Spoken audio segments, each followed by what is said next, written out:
Nous allons illustrer cette situation où les événements AN ne sont pas forcément un système complet d'événements de mon expérience aléatoire à travers un exemple. On considère l'expérience aléatoire suivante. J'effectue une suite de lancers indépendants avec une pièce qui donne face avec une probabilité petit p et pile avec une probabilité q égale 1 moins p.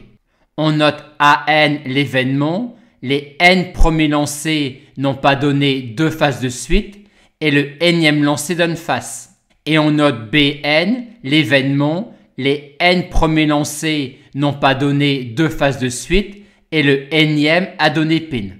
Et on nous demande de montrer ces relations-là où xn est la probabilité de l'événement AN et yn celle de BN. On veut exprimer la probabilité de l'événement AN plus 1 en fonction de la probabilité de l'événement BN. On va donc essayer d'établir un lien entre l'événement AN plus 1 et l'événement BN. L'événement AN plus 1 se produit quand, au cours des n plus 1 premiers lancers, je n'ai pas eu deux faces de suite et que le n plus unième a donné face. Et l'événement BN se produit quand les n premiers lancers n'ont pas donné deux faces de suite et que le nème a donné pile. Or, quand AN plus 1 se produit, il est sûr que j'aurai pile au nème lancé, puisque quand AN plus 1 se produit, je n'ai pas eu deux faces de suite lors des n plus 1 premiers lancers. Et donc, quand AN plus 1 se produit, il s'est produit a fortiori l'événement BN. En d'autres termes, quand AN plus 1 se produit, il est sûr que l'on est au moins dans la situation BN. On va alors pouvoir exprimer la probabilité de AN plus 1 en fonction de la probabilité de BN, puisqu'étant donné cette configuration-là, la probabilité de AN plus 1 est aussi la probabilité de AN plus 1 inter-BN. Et que vaut la probabilité de AN plus 1 sachant BN? Quand je me place dans la situation BN, c'est-à-dire que les n premiers lancers n'ont pas donné deux faces de suite et que le nème a donné pile. Quelle est alors la probabilité que je sois dans la situation AN plus 1, à savoir que les n plus 1 premiers lancers n'ont pas donné deux faces de suite et que le n plus unième a donné face?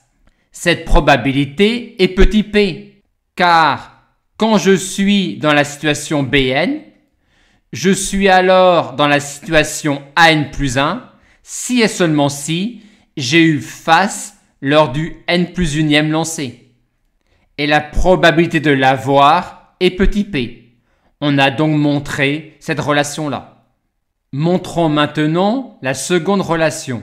On veut exprimer la probabilité de l'événement BN plus 1 en fonction des probabilités des événements AN et des événements BN. L'événement BN plus 1 se produit lorsqu'au cours des n plus 1 premiers lancers, je n'ai pas eu deux faces de suite et que le n plus unième lancé a donné pile. Et pour montrer cette relation-là, il faut que j'établisse un lien entre les événements BN plus 1 et les événements AN et BN.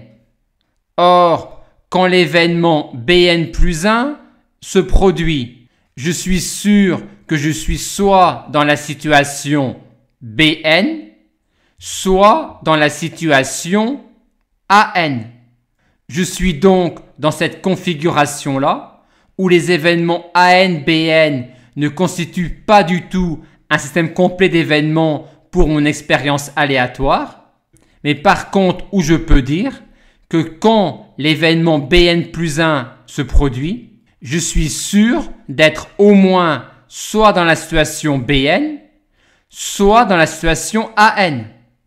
On peut alors appliquer la formule des probabilités totales à cette configuration-là, ce qui donne cela. Et que vaut la probabilité de Bn plus 1, sachant Bn? En d'autres termes, quelle est la probabilité, quand je suis dans la situation Bn, d'être dans la situation Bn plus 1? Elle vaut petit q, car quand je suis dans la situation Bn, je suis dans la situation Bn plus 1, si et seulement si j'ai eu pile lors du n plus unième lancé.